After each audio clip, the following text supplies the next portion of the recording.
mis hermanos, cuando Dios creó al hombre, le dio la naturaleza, el hombre es alma y cuerpo, pero Dios añadió unos dones que lo perfeccionaban, los dones preternaturales. Antes del pecado original, el hombre había recibido unos dones que lo perfeccionaban.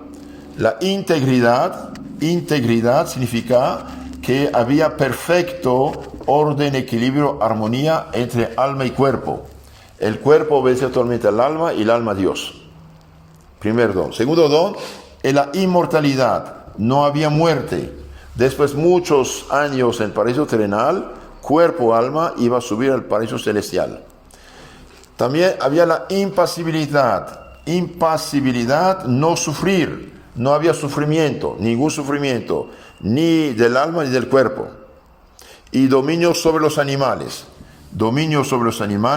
los animales respetaban al hombre como embajador de Dios en la tierra. Bien, estos dones eran hereditarios. Si el hombre hubiera quedado fiel a Dios, hubiera comunicado estos dones con la naturaleza a sus hijos.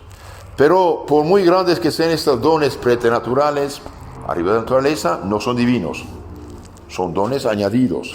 Integridad, inmortalidad, impasibilidad y dominio sobre los animales. Adán y Eva, por ser los primeros maestros de la humanidad, tenían la ciencia infusa según su estado para educar a sus hijos.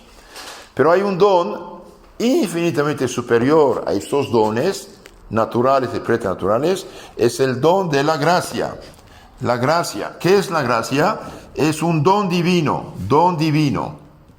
Es algo divino que nos hace hijos y herederos de Dios, que comunica algo divino que el hombre en sí para nada puede tener, ni tiene derecho de tenerlo. Pero Dios lo comunica para hacer el hombre hijo suyo y heredero suyo, ¿sí?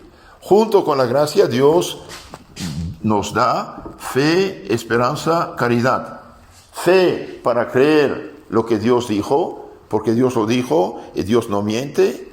Esperanza, en Él poner toda nuestra confianza. Y caridad, amar a Dios y amar al prójimo por amor a Dios. También teníamos las virtudes de prudencia, justicia, fortaleza, templanza y los dones del Espíritu Santo. Bien, esto fue el plan que Dios tenía. Eso fue el hombre que Dios ha creado.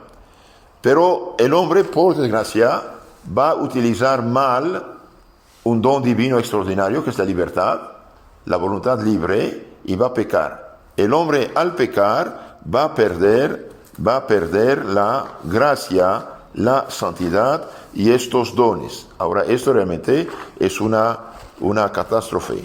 Va a perder la gracia, va a perder la santidad, va a perder el derecho de ir al cielo. Es como una persona que cae en pozo profundo y se rompe la columna. Bien, hace falta que alguien de arriba venga a rescatarlo y él debe colaborar. ¿Y qué pasó con los dones añadidos? Bien, había perfecto orden y equilibrio entre alma y cuerpo, ahora es el desorden. Quiero el bien, hago el mal, ¿sí? Ya el cuerpo no vence al alma. De ahí vienen las tentaciones que tenemos, lo que llamamos la concupiscencia, los deseos malos, ¿sí? Entonces estamos inclinados al mal, al pecado. No había muerte, ahora es la muerte. No había sufrimiento, hay sufrimientos, penas, dolores. Y un mosquito nos pica, moremos de dengue. Entonces estos dones están perdidos. ¿Y qué pasó con los dones naturales? Bien, los dones naturales, alma y cuerpo, quedaron, sí, pero quedaron heridos. Quedaron heridos. Nacemos heridos, nacemos inclinados al mal. El hombre nace herido, como una persona, en lugar de quedar de pie, bien está como torcido, la cabeza abajo, los pies arriba. Esto pasó al hombre. Y Dios, ofendido, va a prometer un Salvador. Ese Salvador es Jesucristo.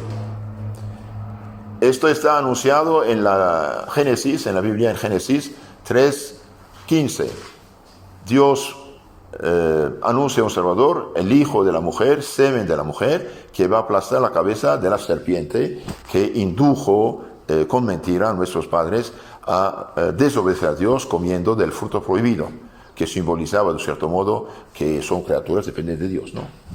Bien, Dios promete un Salvador. Este Salvador, dijimos, es Jesucristo. Con el tiempo, la humanidad, los hijos, los primeros hombres, hijos de Adán y Eva, van a alejarse de Dios y van a mezclar la revelación primitiva con cosas de su cosecha. Y una parte van a caer en lo que llamamos el paganismo. El paganismo no es ateísmo, es la falsificación, la contaminación de la revelación primitiva. Dios habló con los hombres al inicio de la humanidad, ¿sí? Y bien van a mezclar esto con cosas suyas. Entonces, los paganos no son ateos, saben que hay alguien arriba, saben que hay seres superiores arriba, pero por desgracia el demonio va a intervenir y unos de ellos van a llegar a cosas más horribles, al punto de tener sacrificios humanos y de divinizar los vicios y pecados. Por ejemplo, los paganos tenían, casi cada vicio tenía su dios. Eran demonios. Venus, dios de la lujuria; Mercurio, dios de los ladrones; Marzo, dios de la guerra, etcétera. Bueno, ahora, entre los paganos todos no han caído tan bajo. Unos ya sabían que es un solo dios arriba, pero hay contaminación. Entonces, la humanidad va a dividirse en dos. Unos van a quedar justos, fieles a Dios, y otros van a caer en esto. Y caer más bajo también, brujería, hechicería, etcétera. Ahí realmente es poder de los demonios. Bien. Entonces, los que van a quedar fieles a Dios tienen fe en el Salvador prometido. No saben realmente quién es, cómo es, pero saben, alguien va a venir. Ahí está promesa. El hijo de la mujer va a aplastar la cabeza de la serpiente. Y los tiempos pasan, tenemos entre estos fieles a Dios, Noé, por ejemplo. Noé y su familia. Noé era justo, caminó el camino de Dios. Y bien, cuando vino el diluvio, solo Noé se salvó y toda la humanidad fue eliminada.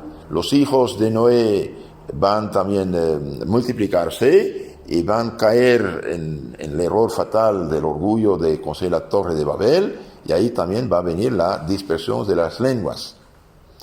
El tiempo pasa, la humanidad se aleja más y más de Dios, y Dios interviene para preparar la venida del Salvador. Va a escoger un hombre llamado Abraham. Abraham en Ur de Caldea, Irak actual. Abraham es creyente. Dios le habla, lo llama y lo lleva a la tierra prometida. Dios promete a Abraham que va a tener una descendencia muy numerosa, más numerosa que las estrellas del cielo y la arena del mar. Y Abraham no tenía hijos. Y finalmente va a tener el hijo Isaac. Isaac va a tener 2 hijos, Esaú, Jacob. Jacob va a tener 12 hijos, lo que va a ser las 12 tribus de Israel. Uno de ellos va a ser vendido en Egipto, José. José, después de muchas pruebas, dificultades, va a ser hecho profeta por Dios, va a interpretar los sueños del faraón, etc. El faraón lo hace primer ministro suyo, gobernador general de Egipto. Sus hermanos van a buscar trigo, se ha de conocer, etcétera, etcétera. Los años pasan, muchos siglos pasan. Los hebreos en Egipto van a ser maltratados por los egipcios porque pensaban que iban a tomar el control del país. Y finalmente Dios va a mandar un grande profeta a socorrerlos, libertarlos, es Moisés. Moisés va a hacer maravillas de la parte de Dios y finalmente el faraón tiene que libertarlos. Moisés los lleva a través Mar Rojo. Eso significa, Moisés simboliza a Cristo, Salvador. El Mar Rojo significa el bautismo, y el faraón que los persigue significa el diablo, ¿sí? Y la tierra prometida ves la vida de la gracia y para llegar al cielo un día. Moisés va a recibir los mandamientos de Dios en el Sinaí, va 50 días después de la liberación de Egipto, va a recibir los mandamientos, de ahí la palabra Pentecostés del Antiguo Testamento. Pentecostés, 50 días, Pente significa 5 en griego, Pentecostés 50. Recibir los mandamientos y finalmente, después de muerto Moisés, Josué va a llevarlos a la tierra prometida finalmente. Después de muchas pruebas, los siglos pasan y finalmente el pueblo de Israel quiere un rey. Y el rey va a ser Saúl. Después de Saúl viene David, el rey David. Y David va a realmente preparar, podemos decir, la venida de nuestro Señor, 1000 años antes de Cristo, ¿sí? David, Salomón, etcétera, etcétera. El reino de Israel va a dividirse en dos. Dios, uno cismático, el otro fiel, más o menos fiel, porque siempre tendrían tendencia a seguir los paganos. Y finalmente, en el año 586, el reino de Judá va a también ser destruido por Nabucodonosor, rey de Babilonia, por los pecados que habían hecho. Y esta deportación de Babilonia fue una medicina en la mano de Dios, porque después del destierro de 70 años en Babilonia, ya los judíos estaban vacunados contra la idolatría. Ya estaban fieles al Dios único y verdadero. Todos los profetas que vinieron anunciaban ese Salvador. Grandes profetas que no escribieron nada, como Elías, Eliseo, por ejemplo, y otros que escribieron, los 4 grandes que conocen, Isaías, Jeremías, Ezequiel, Daniel, los 12 pequeños siento que escribieron poco, por eso dicen pequeños, y anuncian la venida del Mesías, del Salvador del mundo. Y finalmente, Jacob en Egipto, antes de morir, había bendecido a sus 12 hijos y había hecho una profecía, capítulo 49 del Génesis, dijo: el Mesías vendrá cuando el cetro saldrá de Israel, de Judá, de la tribu de Judá, del hijo Judá, ¿sí? Y bien, cuando vino Cristo, el cetro había salido de Judá porque Herodes no era judío, era idumeo. Entonces, los tiempos cumplidos, Dios va a mandar su ángel para anunciar a la Virgen la encarnación del Hijo de Dios. La encarnación del Hijo de Dios. Dios te salve María, llena de gracia, el Señor es contigo, vas a tener un hijo, le pondrá por nombre Jesús. Jesús es el Dios Salvador.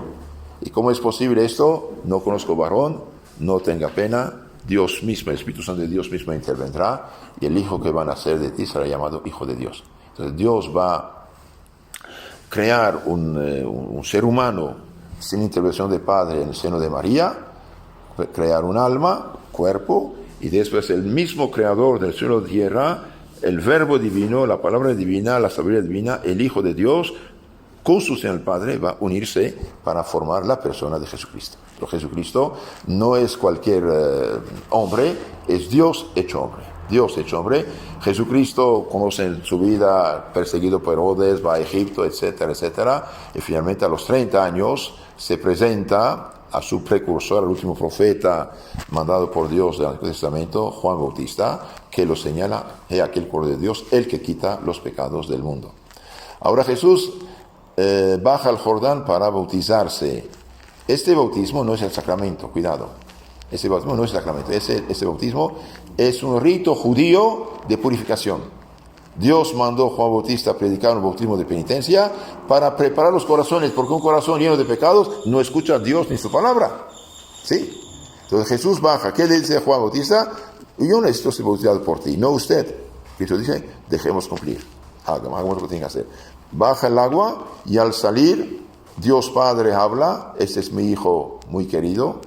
El Espíritu Santo baja sobre él en forma de paloma. Cuidado, no es paloma, es forma de paloma, ¿sí? Y ahí San Juan Bautista dice esto: Dios que me mandó me dijo: sobre quién vendrá el Espíritu Santo, es él el Mesías. Entonces dice: he aquí el Cordero de Dios, el que quita los pecados del mundo. Nuestro Señor va a tener 3 años de apostolado público, va a escoger los apóstoles, va a cumplir las profecías, sanar los leprosos, sanar los ciegos, curar los enfermos, multiplicar los panes, hacer milagros, a tal punto que los judíos dicen: pero ¿acaso el Mesías hará más que este? Bueno, finalmente era él. Y finalmente, en lugar de aceptarlo y de presentar al pueblo, los jefes de la sinagoga, los sumos sacerdotes, van a tener envidia y miedo, y por su envidia va a acabar muy mal, puesto que van a exigir de Pilatos su crucifixión. Y al crucificarlo cumplieron las profecías. Al crucificarlo cumplieron las profecías muy claras, especialmente el Salmo 21 o 22 de David: Dios mío, ¿por qué me has abandonado? Y el capítulo 53 de Isaías profeta. Ahí habla que han taladado sus manos, han cortado sus huesos, han echado suerte sobre su túnica, le han dado vinagre como bebida, etcétera, etcétera. Entonces nuestro Señor va a dar su vida en sacrificio por los pecados. Lo dice muy claramente Isaías, profeta, siglos antes de Cristo, el capítulo 50 y 53. Cristo, el Viernes Santo, da su vida como inocente por los pecadores. Conocía a todos los hombres que iban a venir. Dio su vida por todos y cada uno de ellos. Mereció globalmente la salvación, y esta salvación que globalmente Cristo mereció en la cruz, está a nuestra disposición. ¿A quién la confió? La confió a sus 12 apóstoles, que son las 12 columnas de la iglesia. Entonces Cristo al tercer día va a resucitar, va a manifestarse a los discípulos, a la Magdalena, a los discípulos de Emaús, a San Pedro, va a manifestarse a los apóstoles, y el día de la resurrección, cuando entra sin abrir puerta y ventana donde están los apóstoles, tienen miedo. Les dije, no tengan miedo, denme de comer. No soy un espíritu, soy yo. Miren las llagas, en lugar del clavo, de mi costado y mis manos. Y Tomás no estaba con ellos. 8 días después, Cristo aparece, Tomás ven por aquí, toque mi mano, toque mi costado, porque había exigido poner su dedo en el agujero. Venga, aquí soy. Señor mío, Dios mío, no, venga y vea, y toque. Y todos los que han creído sin haber visto. Pero el día de la resurrección, Cristo va a instituir el sacramento de la penitencia. El Jueves Santo, nuestro Señor, el Jueves Santo, había instituido el sacramento de la Eucaristía, de la misa, y el sacerdocio. Cuando dijo, este es mi cuerpo, este es mi sangre, instituyó la misa. Cristo no necesita mucho ritual, dice una palabra, se hace. El corazón de la misa es la consagración, ¿sí? Si hay consagración, hay misa. Si no hay consagración, no hay misa, aunque hace todo lo demás, ¿sí? Entonces, instituyó la Eucaristía, instituyó el sacerdocio cuando dijo, hagan esto en memoria mía. El día de la resurrección, da a los apóstoles el poder de perdonar los pecados. Poder de perdonar los pecados. Recibe el Espíritu Santo a quienes perdonan los pecados, quienes perdonados, y quienes tienen que ser detenidos, ¿sí? Les da el poder. Y queda 40 días, dije, con ellos, completa su formación, se manifiesta, aparece, desaparece, completa su formación. San Juan dice, si hubiéramos escrito todo lo que hizo y dijo, no cabrían los libros del mundo. Entonces, todo no está dicho. Pero los apóstoles comunicaron esto oralmente a sus discípulos, que llamamos los padres apostólicos, los primeros grandes sacerdotes y obispos del primer siglo. Al subir al cielo el Jueves Santo, ¿qué hace? Nuestro Señor da orden a los apóstoles, como el Padre me envió y os envío, vayan en todo el mundo, prediquen el Evangelio a todas las naciones, bauticen en los nombres del Padre, del Hijo y del Espíritu Santo. Y mirad que estoy con ustedes hasta el fin del mundo. Entonces, el día de la ascensión, nuestro Señor da misión a los apóstoles para predicar, para bautizar. Y también antes les había dado misión de representarlo. Quien os escucha, me escucha. Quien os rechaza, me rechaza. Este es San Lucas 10, 16. Quien os escucha, me escucha, etc. Los apóstoles van a quedar 9 días, podemos decir, en retiro, porque había dicho, esperen hasta ser revestidos de la fuerza de lo alto. Entonces quedan, y de repente, el día de Pentecostés, es la Pentecostés cristiana esta vez, 50 días después de la resurrección, Pentecostés, el Espíritu Santo, bajo forma de lenguas de fuego, baja sobre ellos con un gran ruido. Y este momento había muchos judíos de toda la diáspora del mundo romano, griego, arameo, sirio, que estaban ahí en Jerusalén. Y los apóstoles salen y empiezan a hablar. Y ahí van a bautizar varios miles de personas cuando San Pedro les predicó. Entonces ahí empieza la iglesia. María estaba con los apóstoles, los 11, añadieron después Matías como lugar de Judas Iscariote, Y una vez que reciben el Espíritu Santo, dije, empiezan a predicar, a enseñar y a bautizar. Rápidamente va a haber persecuciones, y uno de estos más horribles perseguidores fue Saúl de Tarso, que va a hacer matar al ayudante de los apóstoles, que son los diáconos, el diácono Santo Esteban. Los apóstoles dijeron, no es justo que dejemos la oración, la predicación, para distribuir comida a los fieles. Escogen 7 varones entre ustedes, vamos a imponer la mano a ser los diáconos. Uno de los más grandes de los diáconos fue Santo Esteban, que fue apedreado por los judíos que lo tachaban de blasfemo. Él decía la verdad, pero como no les gustaba lo que decía, lo tachan de blasfemo gratuitamente y lo hicieron matar. Saúl de Tarso estaba ahí, guardando los mantos de los asesinos.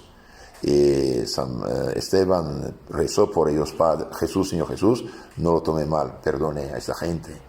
Y esto va a causar la conversión de Saúl. Saúl, furioso, pidió a los sumos sacerdotes certificados oficiales para ir de Jerusalén a Damasco, perseguir a la cárcel los judíos bautizados. Y en el camino de Damasco, ustedes saben, Cristo se manifiesta a él: Saúl, Saúl, ¿por qué me persigues? Y Saúl cae de su caballo, queda ciego. ¿Quién eres tú, Señor? Soy Jesús que tú persigues. ¿Qué debe hacer? Levántate y te dirán. Va a Damasco, un sacerdote va a venir a bautizarlo, ya se abren sus ojos, y Saúl, que había sido para echar a la cárcel los judíos bautizados cristianos, bien predica a Cristo. Él mismo va a ser después perseguido, con una canasta lo hacen bajar del muro para ir al desierto.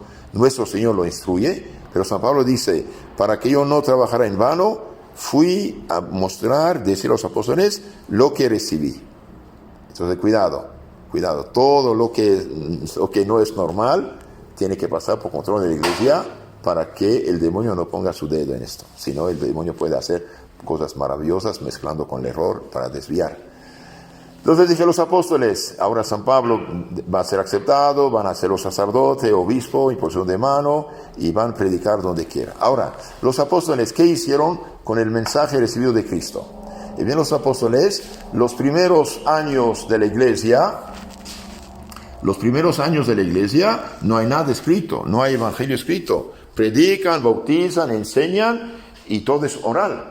Todo lo que llamamos evangelio, y cuando Cristo dice prediquen el evangelio, no habla de un libro, cuidado. Hoy es verdad, para nosotros el evangelio es libro, ¿sí? Pero el evangelio, en sentido real, es el mensaje de doctrina de Cristo. Cristo no escribió nada, no mandó escribir nada.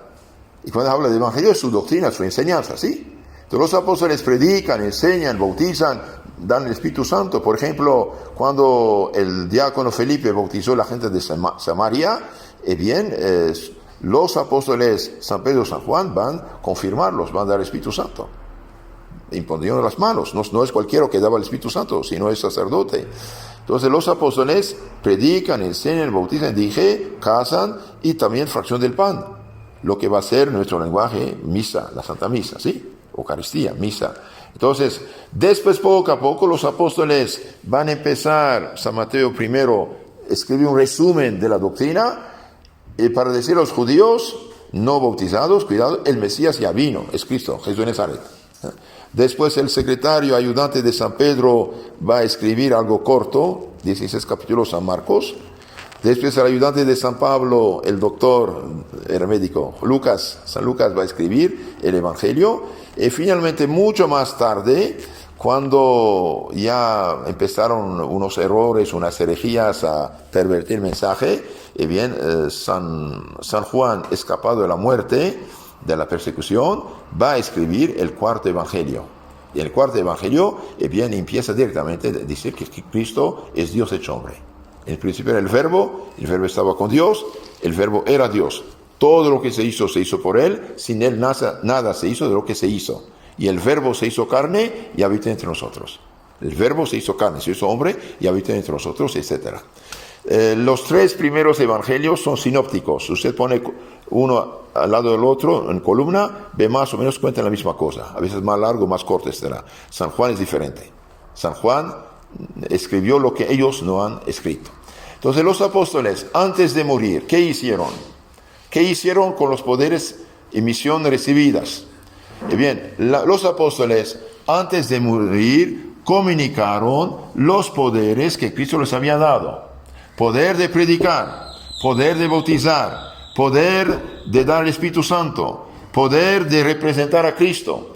¿Lo comunicaron a quién? A sus primeros lugartenientes, que llamamos obispos y presbíteros. Obispo, episcopos en griego, significa sacerdote supervisor. Los obispos son lugartenientes de los apóstoles.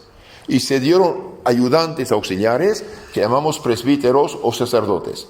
Presbítero viene del griego, sacerdote viene del latín. Tenemos las dos palabras, ¿sí? Entonces los apóstoles no confiaron la doctrina a un libro mudo que no habla y que cada uno haga con él lo que quiere. No, confiaron el mensaje a hombres vivientes, con boca, ojo, mano y pie. Es importante saber esto. Los apóstoles, antes de morir, dejaron lugartenientes.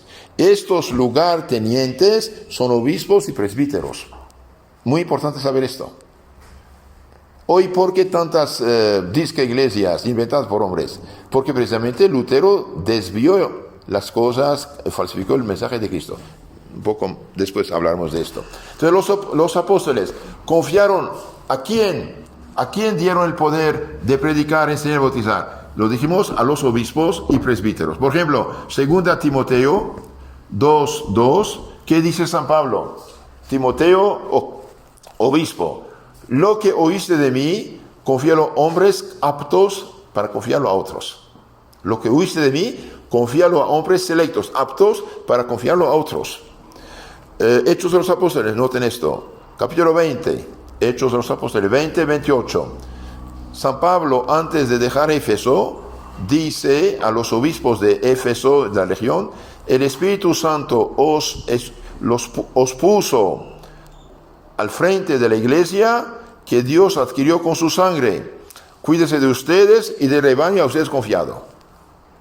El Espíritu Santo os puso obispos frente a la iglesia que Dios adquirió con su sangre. Cuídense de ustedes y del rebaño que a ustedes confiado. Porque habrá lobos feroces que de entre ustedes van a salir para destruir el rebaño de Cristo. Entonces hay obispos, hay supervisores, hay sacerdotes al frente. En su carta a Tito, Tito, yo te dejé en Creta para poner presbíteros al frente de las comunidades, etcétera, etcétera, y da indicaciones. Y primera carta a Timoteo 6:20, que dice, Timoteo, obispo, guarde el depósito. ¿Cuál depósito? El depósito de la fe. Y también San Pablo dice algo sumamente grave. Cuidado, si alguien viene a ustedes y les anuncia un evangelio, es una doctrina, enseñanza distinta del que habéis recibido, sea maldito. Gálatas 1:8. Sea maldito. Si alguien anuncia una doctrina diferente del que fue anunciada, explicada, comunicada desde el inicio, maldito sea. Y hablando de los predicadores no autorizados por los apóstoles, 2 Corintios capítulo 11, 13, 14, San Pablo dice, esos tales son falsos apóstoles, obreros engañosos que se hacen pasar por apóstoles de Cristo. Y no es maravilla, el mismo Satanás se hace pasar por ángel de luz. También sus ministros. Entonces vemos aquí que nadie tiene el derecho de cambiar el evangelio, de predicar sin mandato. Capítulo 15, versículo 24 y 25 de los Hechos, sumamente importante. Esto debía hacer temblar todos los protestantes de todas las sectas. Unos judíos cristianos fueron de Jerusalén a Antioquía de Siria para decir a los recién bautizados que tenían que seguir las costumbres, leyes de Moisés. ¿Y qué son los apóstoles? Gente sin nuestro conocimiento, en nuestra autorización, fue perturbar a ustedes. Y bien, no les hagan caso. Gente sin nuestra autorización y nuestro permiso o conocimiento fue perturbar, no les hagan caso. Esto es lo que deben hacer, y ahí les dan órdenes. Abstenerse de la fornicación, de la sangre, del culto de los ídolos, etc. Entonces, queridos hermanos, los apóstoles no dejaron tampoco un libro mudo para que cada quien lo tomara y fundara una disque iglesia. Bien, dejaron gente en carne y hueso, ojo y boca, como lugartenientes suyos. Cristo había dicho a los apóstoles: quien os escucha, me escucha; quien os rechaza, me rechaza. Ahora los apóstoles dejaron lugartenientes, sí, está en la Biblia. Y no dejaron un libro mudo. Ahora Cristo, ¿cuántas iglesias fundó? Una. ¿Cuándo? Cuando dijo: tú eres Pedro, y sobre esta piedra edificaré mi iglesia. No puede haber iglesias. La iglesia es una. No puede haber iglesias. Si alguien funda una disque iglesia, bien, está totalmente equivocado, porque Cristo ya fundó la suya. Entonces, en resumen, esta salvación que Cristo mereció en la cruz, la comunica a nuestras almas mediante la iglesia. Y la iglesia, ¿cómo nos comunica la salvación de Cristo? La gracia, la santidad, perdida por el pecado original, mediante los 7 sacramentos. Es muy importante ver esto. ¿Quién puede dar los sacramentos? Bien, la iglesia católica. Hay 5 sacramentos que son sacerdotales. Es decir, únicamente el sacerdote puede darlos. Celebrar la misa, consagrar el cuerpo de Cristo, 1. Darle Espíritu Santo, la confirmación, 2. Los santos óleos, 3. Perdón los pecados, 4. Y hacer otro sacerdote obispo, 5. Estos 5 sacramentos son sacerdotales. Nadie puede darlos si no es sacerdote. Hay 2 sacramentos, otros sacramentos, que en caso de necesidad otro puede darlo: el bautismo, en caso de necesidad, y el matrimonio. El matrimonio, los esposos son los ministros. El sacerdote es testigo de la iglesia. Entonces, el poder de predicar, dijimos, de bautizar, de perdonar los pecados, de representar a Cristo, fue confiado a los primeros sucesores de los apóstoles. Entonces, Cristo da estos poderes a los apóstoles, a sus enviados, que eran sacerdotes desde el Jueves Santo. Los apóstoles lo comunican a sus sucesores. Y estos sucesores, lo que vamos después decir papa, obispo, sacerdote, esto forma la sucesión apostólica. La sucesión apostólica. Entonces Cristo da a los apóstoles poderes, los apóstoles lo comunican a sus lugartenientes, estos a los siguientes, de siglo en siglo. Ahora, ¿qué pasó? Y bien, la iglesia va a empezar en Jerusalén, dijimos, va a Antioquía, va en toda la Asia Menor, en Grecia, en Roma, donde quiera. Los apóstoles dejaron sus lugartenientes, dijimos, y mueren todos martirizados menos San Juan, y después los obispos siguientes toman la batuta.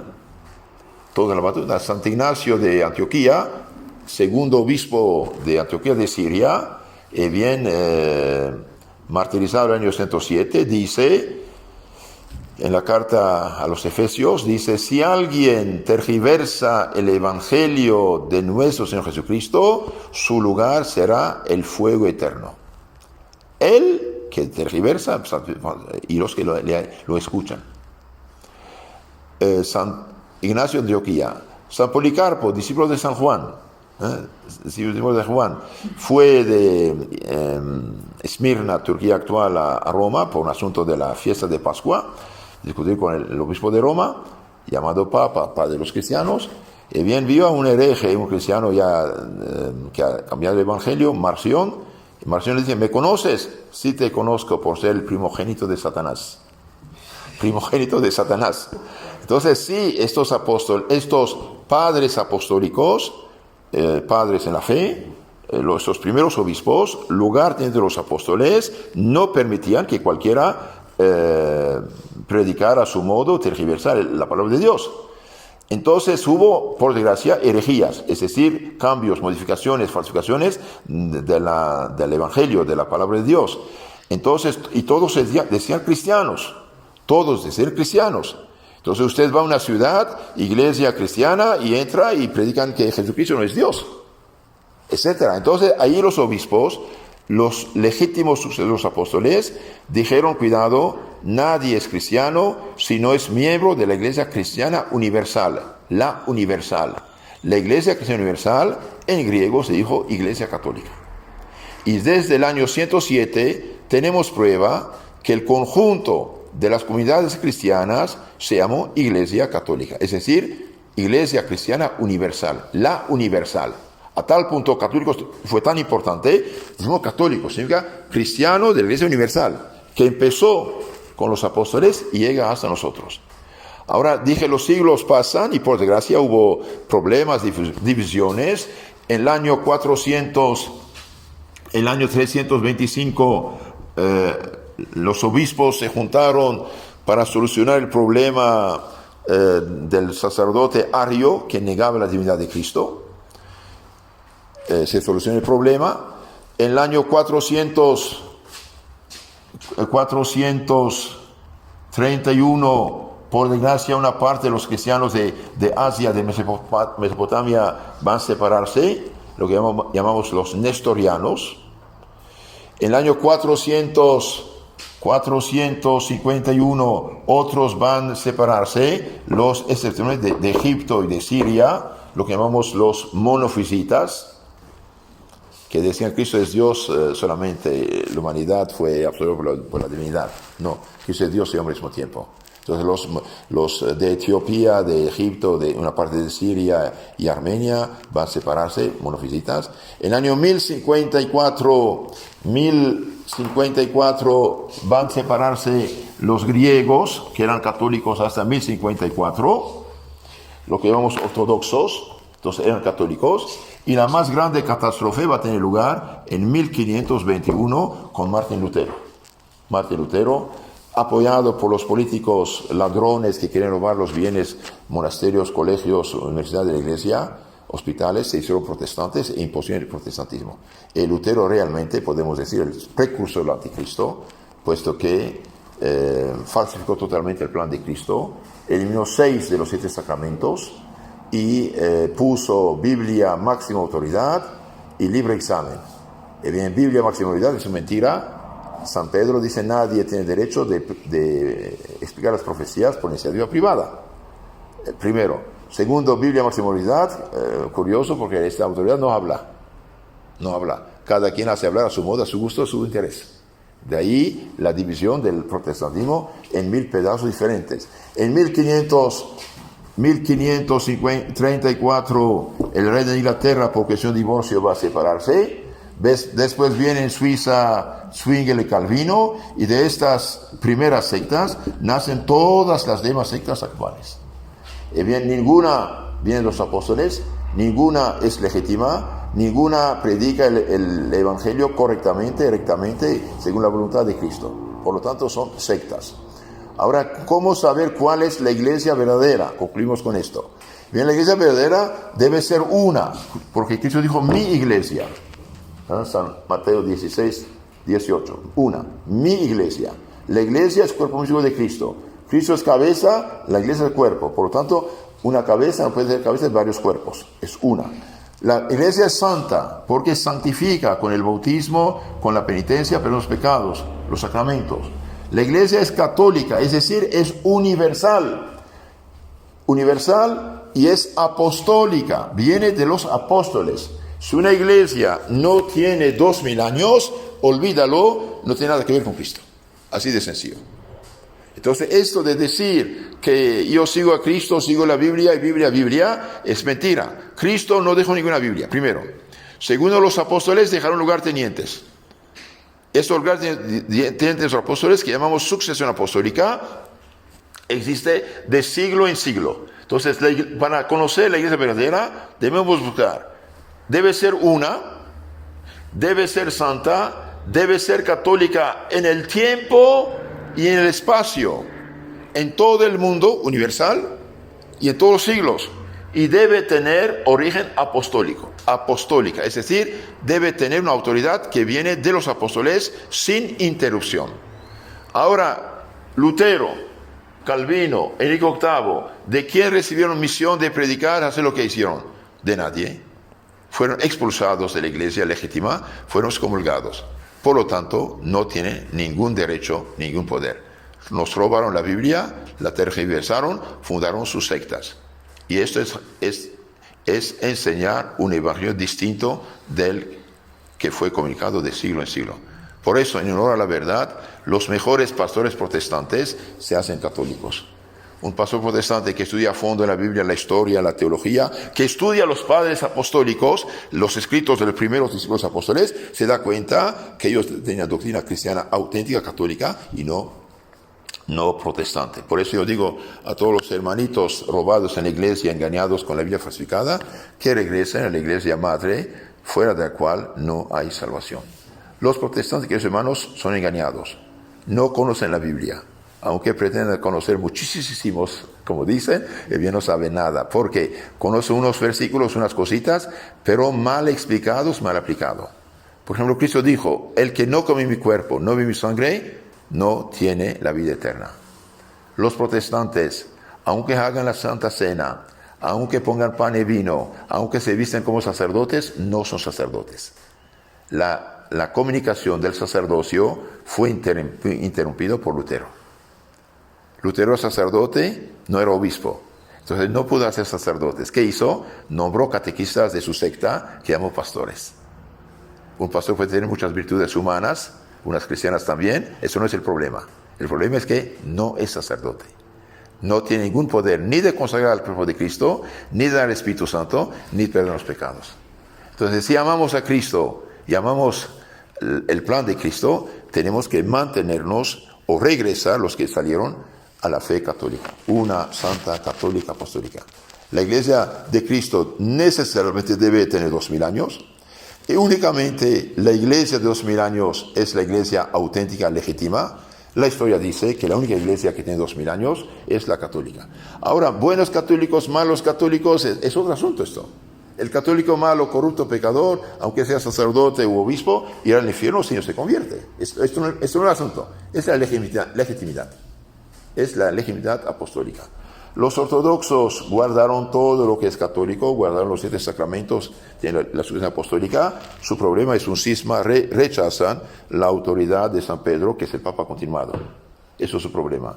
Mientras los protestantes son herejes porque eliminan 6 de los 7 sacramentos. Y por desgracia las nuevas sectas ni bautismo tienen. Aunque bauticen no vale. ¿Por qué? Porque no creen como cree la Iglesia Católica en el bautismo. Entonces, pidamos al Señor misericordia por todos estos hermanitos, conozcamos nuestra fe católica y donde está sintetizada esta fe está en el catecismo. Cuidado, muchos católicos hoy tratan de buscar su fe en la Biblia, es una selva, van a perderse. La iglesia de los apóstoles tiene una catequesis, una enseñanza oral. Catecismo significa enseñanza oral, hace eco, cateco en el oído. Y bien, esta síntesis de la predicación apostólica, los obispos de siglo en siglo la comunicaron con la predicación y sintetizada en un librito que llamamos catecismo, que contiene las 4 partes de la doctrina cristiana: la fe, el credo, la moral, los mandamientos, y cómo santificarnos, los sacramentos y la oración. Por eso, que su libro de cabecera sea el catecismo. Una vez que usted conoce, ha leído, entendido, meditado, asimilado el catecismo, lees la Biblia, no hay problema, usted no va a hacer errores ni entender mal. Última cosa que quiero decirles, el Catecismo Mayor de la Iglesia Católica, publicado por San Pío X, llamado Catecismo Mayor de San Pío X, pregunta 7, dice: ¿de quién debemos recibir la palabra de Dios? De la Iglesia Católica. ¿Por qué la Iglesia Católica? Porque es la única iglesia que viene en línea directa de los apóstoles. Y último mensaje a los católicos: cualquier sacerdote, cualquier catequista, cualquier predicador, cualquier obispo, cualquier cardenal que les diga cosas diferentes del que recibieron ellos de sus padres y abuelos, es bien que no le hagan caso. Esos se llaman modernistas. Esos ya protestantes sin decirlo. Quien quiera que tergiverse el mensaje de 2000 años, fuera, no es católico. En nombre del Padre, del Hijo y del Espíritu Santo. Amén. Amén.